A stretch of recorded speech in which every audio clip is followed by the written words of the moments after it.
Utah, 1886, young and vibrant, where farmers, miners, and entrepreneurs began a legacy that would thrive.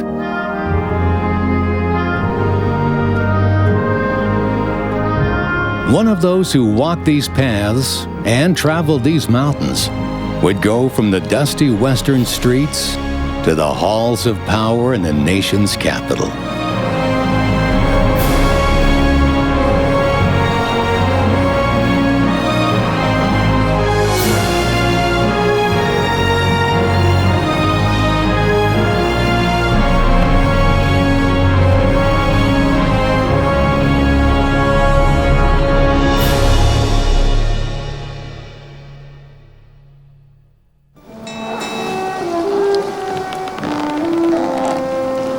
George Sutherland was just a year old when his parents left England and made their way to Utah with an ox cart company. They were Mormon converts who followed their predecessors in pursuit of a new life. I might be tempted to call myself a pioneer, if that designation had not been specifically bestowed upon the faithful and courageous band of exiles who came in 1847, and whose exclusive right to it should not suffer encroachment. Since then, I cannot claim to be a pioneer. Perhaps I may call myself a pioneerly. The Sutherlands settled in Springville, Utah, then moved to Tintic, where George Sr. sold dry goods to miners. His children saw firsthand the results of hard work. George Sr. left the LDS faith after a few years, never baptized George Jr. Young George attended school until he was 12 years old. Then he, too, went to work. Life was very simple, but, as I can bear testimony, very hard, as measured by present-day standards. Nobody worried about child labor. The average boy of 10 worked, and often worked very hard. And that hard work was so indelibly stamped on this young mind that it shaped his legal opinions many years later. Society was not divided into either rich or poor. There were no rich, idle, or otherwise. Everybody was poor, and everybody worked. Neither the 8-hour day nor the 40-hour week had arrived. Work began when it was light enough to see, and ended when it became too dark.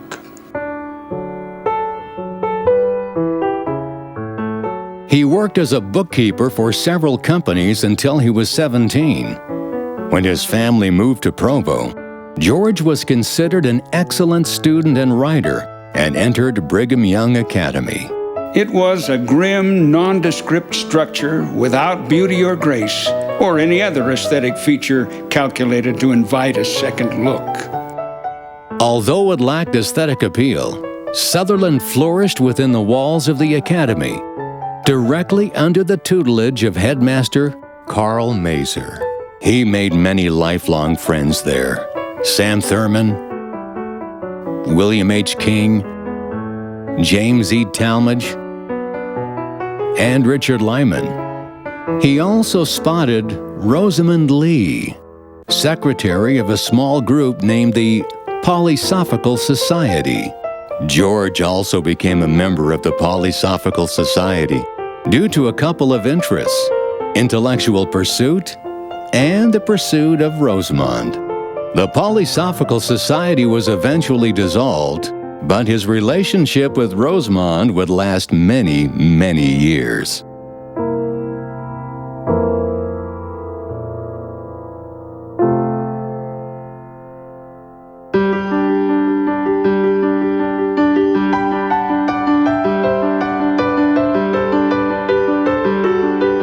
George graduated from the academy and worked another year, honing his writing skills as a recorder for Rio Grande. He then enrolled in the University of Michigan Law School, and after just 1 year of study, he passed the bar.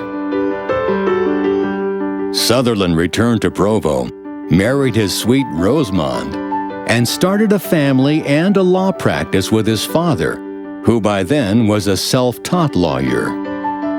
I transacted all kinds of business, civil and criminal.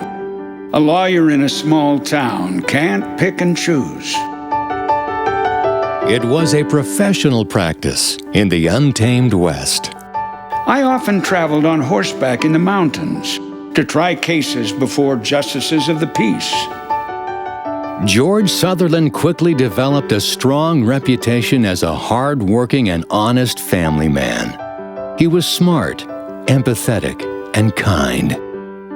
By the age of 24, he and Sam Thurman, his classmate from the academy, formed a law firm in Provo, Thurman and Sutherland.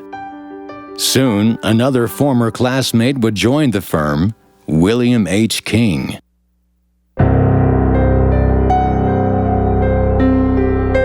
Sutherland was just 24 years old when he took on a highly charged case resulting from a small-town bar fight. The roll of the dice led to gunfire in a Eureka saloon.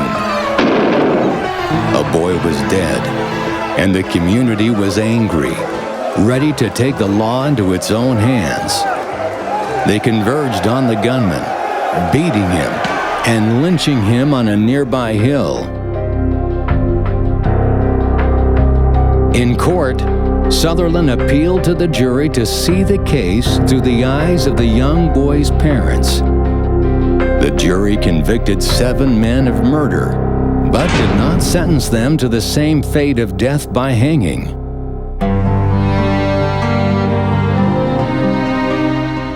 The legal team, Thurman and Sutherland, represented many Mormon men accused of violating the Federal Edmunds Act, which outlawed polygamy. When his former mentor, Carl Mazer, was convicted of polygamy, George made an impassioned plea at Mazer's sentencing, citing his many accomplishments at Brigham Young Academy. The court did not sentence Mazer to jail, but instead fined him $300, which Sutherland immediately paid. His work on these cases and his general character earned him the respect of both Mormons and non-Mormons alike.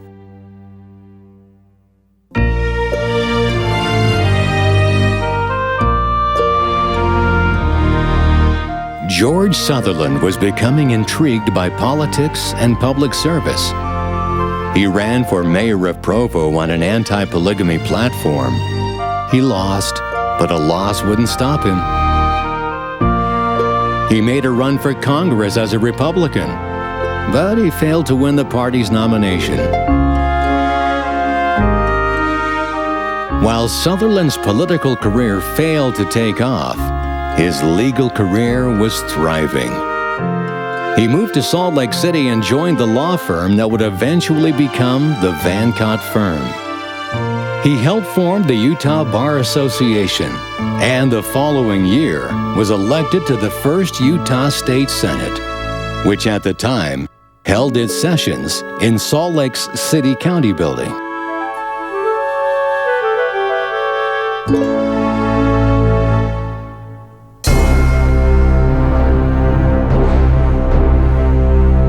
Sutherland's efforts would shape labor and the land. He supported eminent domain rights for irrigators and miners. He wrote Utah's first workers' compensation statute. And he became involved in the issue of women's suffrage, which he would champion throughout his political career. In 1900, he was elected to the U.S. Congress, defeating his former law partner, William H. King.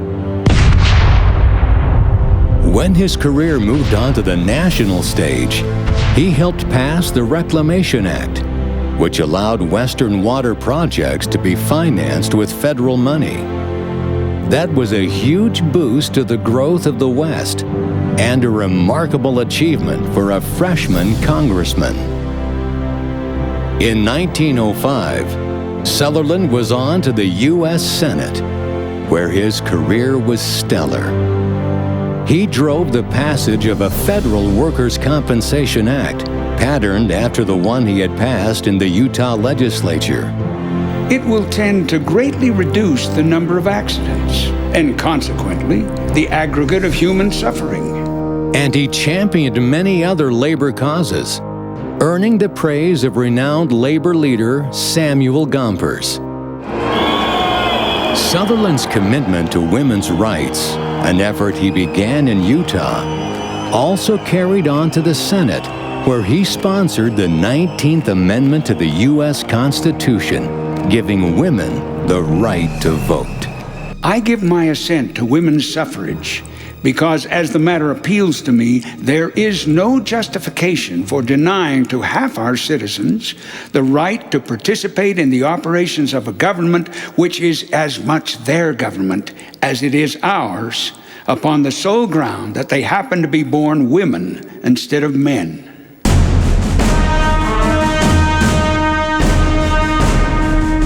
It was a tumultuous time in Europe. War had broken out. In the U.S., there was a strong sentiment to stay out of the battle. But Sutherland was not a pacifist. He believed security was won through vigilance and strength, and took a strong stand in the Senate, attacking Woodrow Wilson's foreign policy as spineless.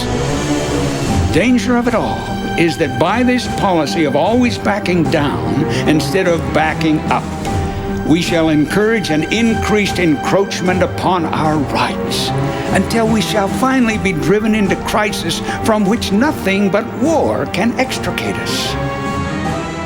Sutherland's strong stance against aggression during a period of anti-war fervor likely cost him the election in his bid for a third term.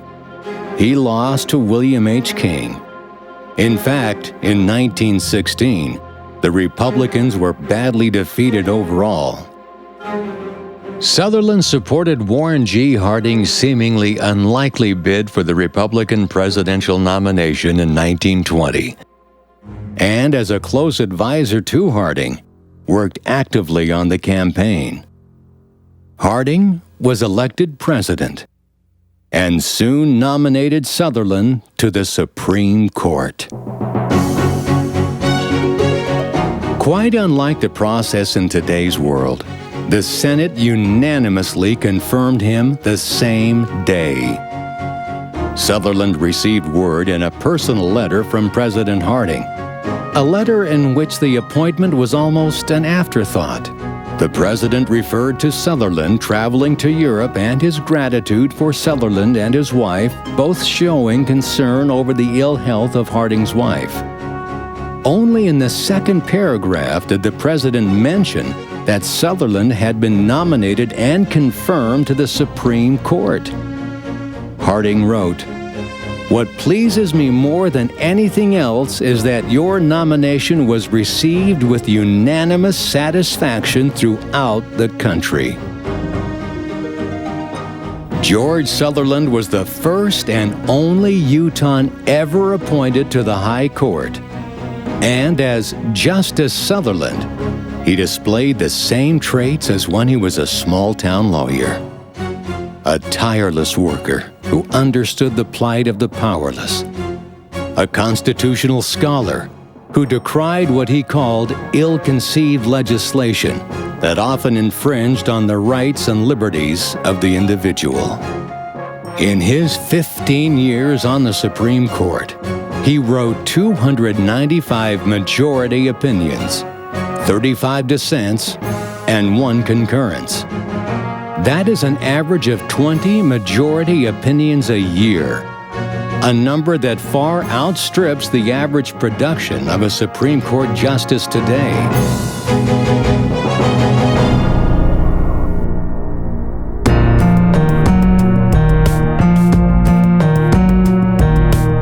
One of his most important and enduring decisions involved the trial of the so-called Scottsboro Boys.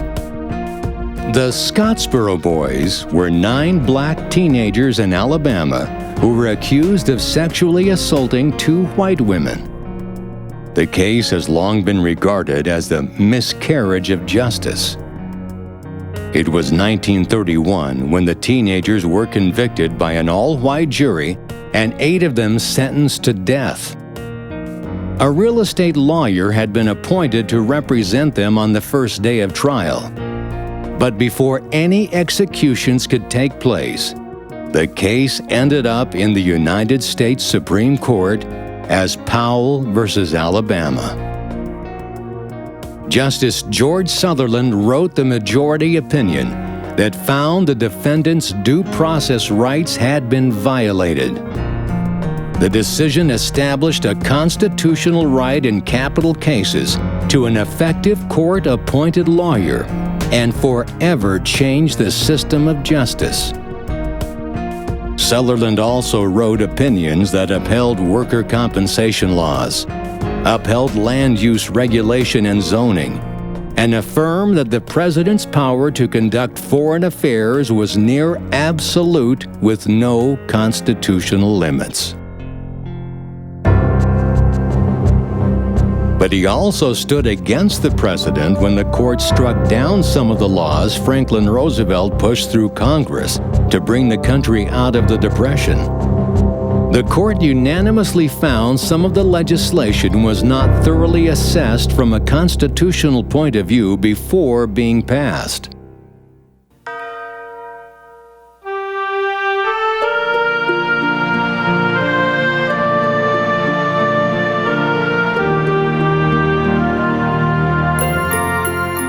At the age of 76, Justice George Sutherland retired. His fellow justices congratulated him for his skill, tenacity, kindliness, and unfailing humor. He and his wife of 60 years led the quiet lives of retirees until 1942 when Sutherland passed away. His life was one of self-reliance, intellectual pursuit, and commitment to firm values. He had associated with the brightest constitutional scholars and keen politicians, and yet his philosophy was simple, one that should be the hallmark of all who are officers of the court. Public opinion demands that he shall treat all men alike when they call for his services. Today, we can all take pride in a 19th century country boy from Utah and what he ultimately did to protect the rights and well-being of 21st century Americans.